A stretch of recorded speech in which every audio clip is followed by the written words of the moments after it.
Muito bem, amados, queridos, a paz do Senhor Jesus. Deus abençoe a sua vida. Estamos aqui na casa do Pai com vários irmãos, aguardando o almoço dos moradores de rua, que está sendo preparado ali na cozinha pelas irmãs, para a gente sair para a rua e distribuir para os moradores de rua. E aqui ao meu lado, Felipe, 14 anos, Amém, começou a glória pregar a a palavra Deus. de Deus aos 10, e ele está hoje encarregado pelo Espírito Santo e direciona uma palavra para os nossos corações. Vamos lá, Felipe. Amém, glória a Deus. Salve os irmãos com a paz do Senhor Jesus, amém. Eu quero deixar uma palavra que Deus colocou no meu coração, se encontra lá em Daniel, no capítulo de número 6, a partir do verso de número 2. Diz assim a palavra do Senhor. E sobre eles 3 príncipes, dos quais Daniel era um, aos quais esses presidentes dessem conta para que o rei não sofresse dano. Então, o mesmo Daniel se distinguiu desses príncipes e presidentes, porque nele havia um espírito excelente, e o rei pensava constituí-lo sobre todo o reino. Então, os príncipes e os presidentes procuravam achar ocasião contra Daniel, a respeito do reino, mas não podiam achar ocasião ou culpa alguma, porque ele era fiel, e não se achava nele nenhum vício, nenhuma culpa. Então estes homens disseram, nunca acharemos ocasião alguma contra este Daniel, senão a procurarmos contra ele na lei do seu Deus.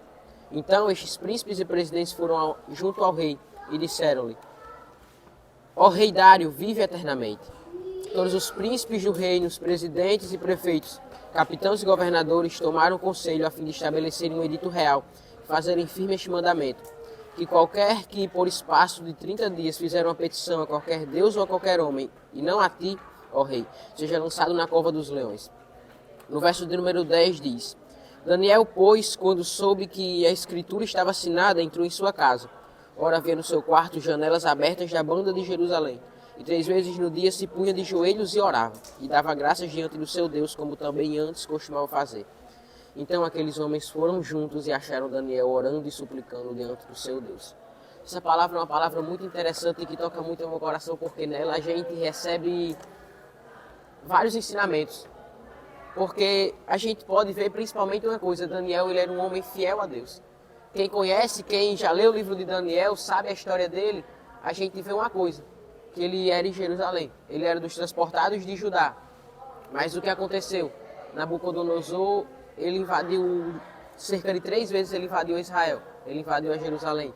E em uma dessas 3 vezes ele levou príncipes, levou somente capitães, príncipes, presidentes, essas coisas. E entre eles estavam Daniel, que aqui como no próprio texto diz, era um dos transportados de Judá. Ou seja, imagine comigo como estava Daniel, como estava a cabeça de Daniel. Ele vendo tudo aquilo que ele acreditava, tudo aquilo que ele pensava, porque Daniel ele era um jovem instruído, talvez com o futuro já pronto.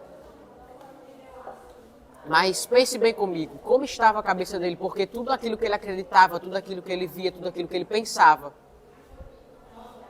num piscar de olhos foi destruído, num piscar de olhos se acabou.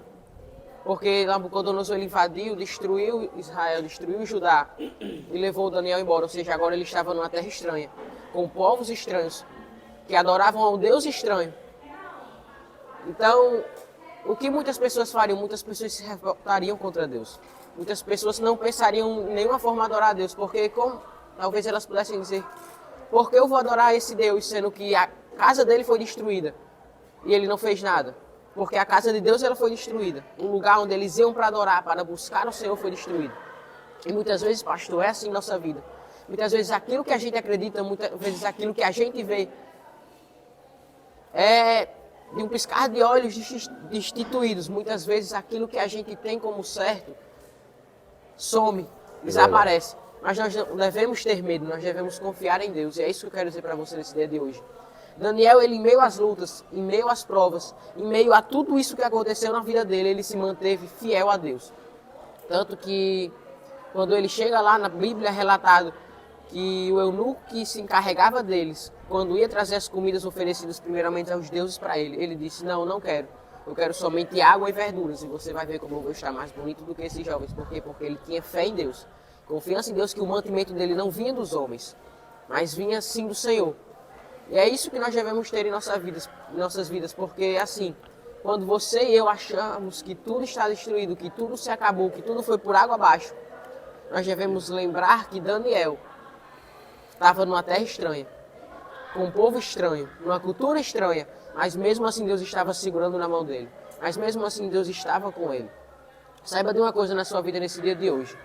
Enquanto tudo se levantar contra você, enquanto tudo se levantar contra a gente, nós não devemos ter medo, mas nós devemos manter nossa confiança em Deus, porque primeiramente o nosso socorro ele vem do Senhor. Ainda que a terra passe, a Bíblia diz que os céus e a terra eles passam, mas a palavra do Senhor não. Aleluia. Se Deus hoje nos prometeu alguma coisa, se Deus hoje nos tem algo para a nossa vida, preparado alguma coisa para a gente, nós temos que primeiramente orar, buscar o reino de Deus e a sua justiça, porque as demais coisas nos serão acrescentadas. Daniel, a partir do momento que ele soube que esse edito havia sido assinado, e por volta de 30 dias, quem adorasse a qualquer homem, a qualquer Deus, fizesse qualquer pedido que não fosse ao rei Dário, seria lançado na cova dos leões. Daniel, ele foi primeiramente orar ao Senhor, porque ele sabia que o homem podia ter dito alguma coisa, o homem podia ter assinado algum papel, mas quem dava a sentença era Deus. Ou seja, Daniel, ele tinha convicção de uma coisa, ele poderia até morrer, mas ele ia morrer sendo fiel, ia morrer fazendo o que Deus queria que ele fizesse. Então ele orou, e pegaram ele orando, ele foi pego orando, foi jogado nas covas do leão, e nós sabemos a história. O leão serviu como travesseiro para Daniel. Daniel não morreu. Aleluia. Mas quando nós vemos a história, quando nós acabamos de ler o capítulo de número 6, nós vemos uma coisa. Daniel saiu de lá com vida. Porque ele disse, porque até o rei Dário soube. Daniel, o seu Deus a quem tu continuamente serve pode manter você vivo nessa prova? E ele disse, ó rei Dário, vive para sempre. Ou seja, Daniel tinha a convicção de que mesmo que ele fosse parar na cova dos leões, Deus manteria ele com vida lá. Glória a Deus. Deus faria com que ele ficasse vivo naquela prova. Então, o que nós podemos ter com base nisso? Daniel, ele estava vivo. Daniel, ele ficou vivo.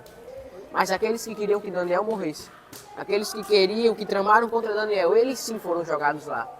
E eles sim morreram. Saiba de uma coisa na sua vida nesse dia de hoje. Quando Deus ele tem um plano em nossas vidas, quando Deus ele tem algo em nossas vidas, ainda que a gente esteja numa terra estranha, com um povo estranho, se Deus estiver conosco, se Deus estiver comigo, estiver com você, se a gente manter a nossa confiança somente em Deus, Deus ele poderá mudar esse cativeiro. José, ele tem uma promessa na vida dele. Ele teve um sonho. E por causa desse sonho ele foi jogado numa cisterna, ele foi vendido, ele foi preso. Mas ele estava e acreditava que Deus estava com ele. Ele tinha convicção de uma coisa, Deus estava comigo, Deus está comigo. E é por causa disso que eu vou vencer. Então, mesmo ele passando pela cisterna, mesmo ele passando pela mulher de Potifar que mentiu sobre ele, o que ele fez? O que Deus fez por ele na realidade? Deus fez com que aquele sonho se cumprisse. Deus fez com que aquilo que ele sonhou acontecesse. Ou seja, Deus colocou um sonho no coração de José. E Deus ele tratou, Deus ele fez questão de cumprir aquele sonho. Saiba de uma coisa, para terminar. Se Deus ele colocou um sonho em seu coração, se Deus tem um plano em sua vida, se Deus ele colocou um propósito que você sonhasse com alguma coisa, saiba de uma coisa, Ele mesmo que vai se tratar de cumprir, amém? Aqui eu gostaria de agradecer essa rica oportunidade. Fique com Deus. Amém. Essa palavra é uma palavra muito poderosa, porque ela mostra que quando nós passamos na prova e não deixamos de ser fiel a Deus, a resposta de Deus é vitória. Né? Então, o crente, ele é crente até dentro da cova dos leões, no fundo de uma cisterna colocado pelos seus irmãos. Né? Estamos falando de Daniel e de José. E Davi, na caverna de Adulão. Os homens que saíram vitoriosos na história bíblica são homens que não deixaram de adorar a Deus na prova. Sim. Palavra boa. Deus abençoe. Receba porque é para o seu coração. Sim, amém.